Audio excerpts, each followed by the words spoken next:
Libby's mind was whirling. She needed help. Fortunately, she knew exactly where to go to get it. She walked down the road toward Jordan Powell's big Spanish-style ranch house.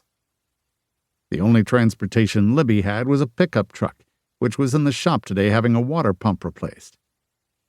It was a long walk to the Powell ranch, but Libby needed fortifying to tackle her stepmother.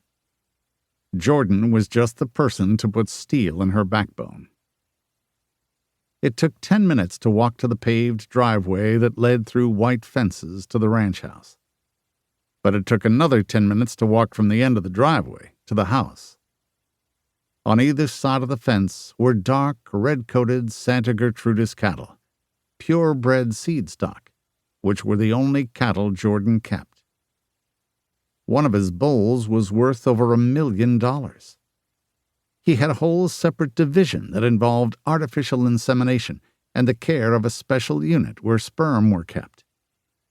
Libby had been fascinated to know that a single straw of bull semen could sell for $1,000, or much more if it came from a prize bull who was dead. Jordan sold those straws to cattle ranchers all over the world. He frequently had visitors from other countries who came to tour his mammoth cattle operation. Like the Tremaine brothers, Cy Parks, and a number of other local ranchers, he was heavily into organic ranching. He used no hormones or dangerous pesticides or unnecessary antibiotics on his seed stock, even though they were never sold for beef. The herd sires he kept on the ranch lived in a huge breeding barn, as luxurious as a modern hotel, that was on property just adjacent to the Collinses' land. It was so close that they could hear the bulls bellowing from time to time. Jordan was a local success story, the sort men like to tell their young sons about. He started out as a cowboy long before he ever had cattle of his own. He'd grown up the only child of a former debutante and a hobby farmer.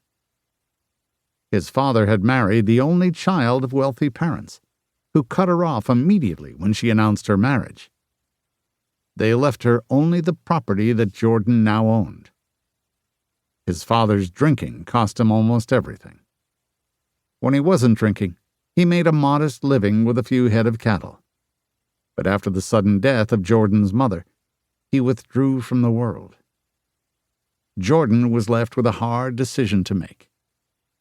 He took a job as a ranch hand on Duke Wright's palatial ranch, and in his free time he went the rounds of the professional rodeo circuit. He was a champion bull rider, with the belt buckles and the cash to prove it. But instead of spending that cash on good times, he'd paid off the mortgage that his father had taken on the ranch. Over the years, he'd added a purebred Santa Gertrudis bull and a barn, followed by purebred heifers. He'd studied genetics with the help of a nearby retired rancher, and he'd learned how to buy straws of bull semen and have his heifers artificially inseminated. His breeding program gave him the opportunity to enter his progeny in competition, which he did. Awards started coming his way, and so did stud fees for his bull.